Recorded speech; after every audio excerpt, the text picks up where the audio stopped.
family. It's a sunny day in LA, as you can tell, but we're taking a break. We're visually going to a cold place for the Smallfoot blue carpet premiere here in Los Angeles. We're going to be speaking with the cast and Yara and so much more, so stay tuned right here with Black Tree TV.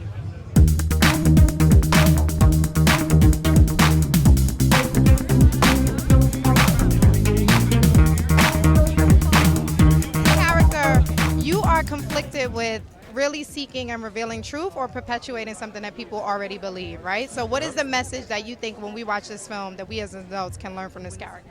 That exact thing that you just said. I mean, truth is everything. I mean, the truth can be hard sometimes, but it doesn't do you any good just to kind of cover it up and hide it away. I mean, I think if we all just every day kind of looked for what could possibly be better around us. I mean, no matter what your life is, it's easy when you're going through a hard time to like go, okay, things need to change. But like Migo, everything was perfect.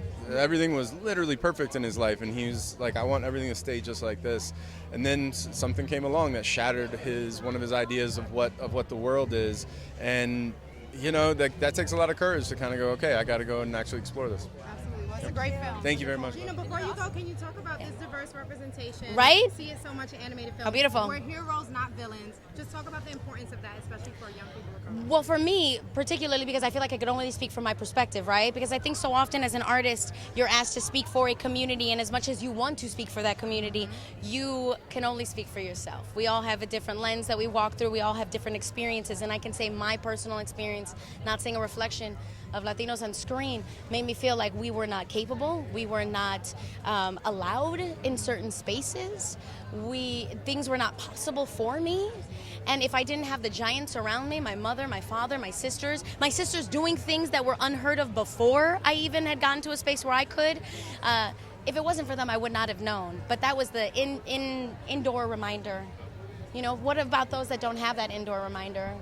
And they need that reflection. We're all attached to our phones. We're all attached to the media. Art is a reflection of our society, so it should actually reflect it. And that would be ultimately what makes us all feel a sense of acceptance. We all want to be accepted. We all want to be loved for who we are right now, today. And I think that art can really do that. And I think seeing, especially animation, because growing up, we didn't have many. No, you did not see us or hear us. And so that again can make a young, impressionable mind feel as though they have no importance. They lack self-worth, and that is not the projection I think any of these artists ever want to give. So I think we're all very proud that we get to be a part of it, and my younger self is saying like, thank you, Gina, and I hope that there are young girls that are like thinking the same way. All right, I'm here, I'm present, I belong, I'm gonna be okay, I can do this too, I am capable, this is possible, and I want that, because I got nieces and nephews, I want them to look in the mirror and believe that. Yes. Even us, it inspires us as well, Gina. Oh, mad love. Thank you. So I love this dress. Get us a little.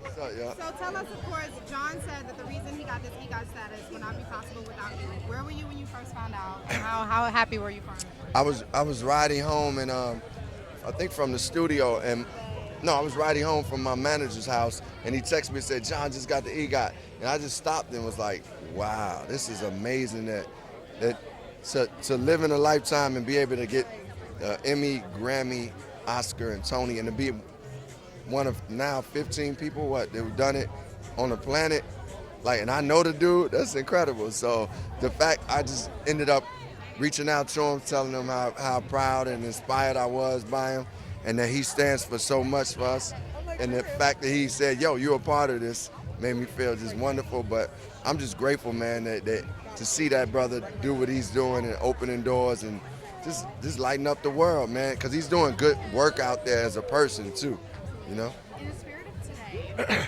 do you believe in Bigfoot? Do you feel like you've ever had a sighting? Well, you know, now Bigfoot would be the last on the things I believe. I believe in, like, there might be life on other planets. There might be things going on, like, I believe in astrology for sure, but Bigfoot, nah, yeah, that's the last on the list. And of course, Brenda, she's rocking her natural hair. We're seeing that. Yeah. We're seeing that change. Talk about why that's important for young black girls when they watch this. Well, what I love is, I mean, there's a statistic shown that in books there are more imaginary characters than there are brown people. And I feel like in this forum, in which it is dedicated to kids, it's really important to normalize our image and normalize as a part of just our community. And I feel like, especially in stuff like this, and of course we have a very long way to go. We have more than just me up here, and more expansion and more things to see and more people and more brown and more curls and more everything. But I feel like it's a cool start. What are we going to love about Yara? Oh, I have to say, I don't know. I play such a skeptic, and I love every second of it. You know, my character Zoe is so dramatic, and like this person just sits here like this the entire time. Did you get to hang out with Zendaya and the guys when you were shooting? What's so funny is we always missed each other because we all have different work schedules, but I think most of the cast, we'd see each other at other events and be like, oh my God, we're in a movie together. How do they create the mood and drama when you're sitting in a recording studio? Well, it's that you hear other people's audio, and if the other characters are in it, you can't help but to be in it yourself. And then also we have a fantastic director who legit will be every voice. Like, he will give you a different voice per character when he's reading with you. Yeah.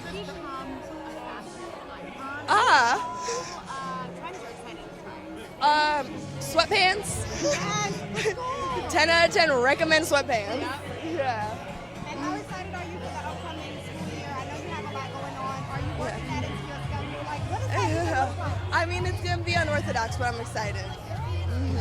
Yeah, thank you. Thank you. We just wrapped up Toronto International Film Festival. I know you are originally from Toronto. Can you tell us, how did that festival kind of influence your decision to be a part of acting, or what was that like? You know, it's funny. I feel like I always wanted to be an actor, and I never... TIFF to me was just something that caused traffic downtown because it never related to me directly. But now it's kind of incredible to see. You know, when I first moved out to LA, it was right around TIFF, and I was expecting to see all these celebrities when I was in Los Angeles, and all my friends back in Toronto were posting about all of them being in Toronto. So it's just kind of this weird crossing of universes. Absolutely. Now, your character, I saw the film, hilarious. Can you tell me when you're voicing a character, is it similar? Do you feel any connection to that character as you would with like an actual film? Yeah, you know, I definitely feel like over time I developed Fleem. I became Fleem. I have to turn him off sometimes because he's very annoying.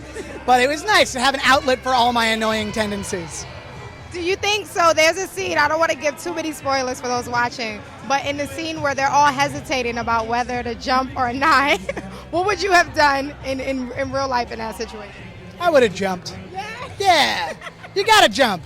Why not? And have you met the rest of the cast already? I know you guys, with voice animation, you don't see them as much. Is there anyone in particular you're looking forward to connecting with today? Yeah, well, you know, I worked with LeBron a couple times, and with Gina Rodriguez and Jimmy, Tatro, and I were on the project for a long time, and it was great. But I'm excited to meet the rest of everybody. You know, it's such an incredible cast. I'm honored to be a part of it, and I can't wait to see everyone else. All right, we're rolling. I'm here with UConn alumni, Lake alumni, NBA, future Hall of Famer, Karamba. How you doing, sir? How you doing? Pleasure, man. How's it feel to be on this carpet and seeing, like, now you see now Lake LeBron in these movies, Spring Hill doing amazing things. How does it feel for, like, just to see the athletes expanding into this world and becoming part of the film industry? It's amazing, man, and that's the main reason why I'm here on this platform and supporting my brother. You know what I mean? Like, LeBron doing amazing things, came and took Hollywood by storm, and, you know, I'm going to support him on the court, off the court, all the projects, because he's a reflection of what we all try to embody, man, so that's real. When the announcements came out about the I Promise School, do you think that other athletes started, you know, I mean, because a lot of athletes do a lot of things that go unsung, but you think people, like, started to step up their game on what they were going to do as far as their giving back? Absolutely. I think, like, you know, how you maximize your platform is, you know, you have to be cautious and empowered by it, you know what I mean? And you got to be educated and know how to use your platform, you know? So he's planting the right seeds. Like, the I Promise School was amazing.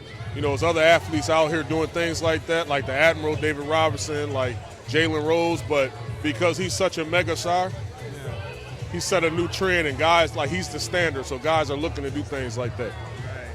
Now, LeBron has always played with, like, a team of semi-veteran players.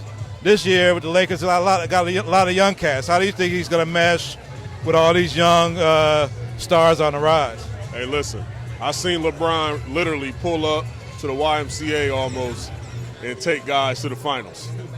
You know what I mean? So he don't show no signs of slowing down. So I think that he's going to be amazing. You know, this year, Rondo on the roster, Mike Beasley, we saw him, JaVale McGee walking the carpet, 2-time champion. So they got the nucleus, they got the power, they got young nucleus, Kyle Kuzma, Brandon Ingram, you know, all those guys. So it's going to be a special year for the Lakers. Last question. I seen you doing some broadcasting, but I see Elton Brand is now general manager of the 76ers. What's the next big move we're going to see from Caron Butler?